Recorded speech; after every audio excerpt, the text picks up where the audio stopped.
Ni samurai gila. Okey, geng. Dah dapat. Sekarang ni macam mana? Macam mana apa?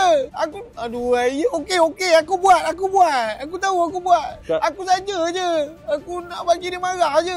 Dia tak pernah marah pun. Tapi aku nak tengok dia marah. Tak sangka pula dia mengamuk sampai macam ni. Lepas tu macam mana nak settle? Settle macam tu tak boleh? Mana boleh. Sekarang tu cat kereta dia tu original tu. Sebenarnya aku tak suka cat warna biru tu. Color biru tu aku tak suka. Tak. Dia bukan tema botol garaj. Dia tema botol garaj. Tema botol garaj warna kuning. Tak apa, aku cat lah. Aku janji aku cat. Aku ada kenal budak ni. Jom ikut aku boleh? Boleh. Boleh Boleh.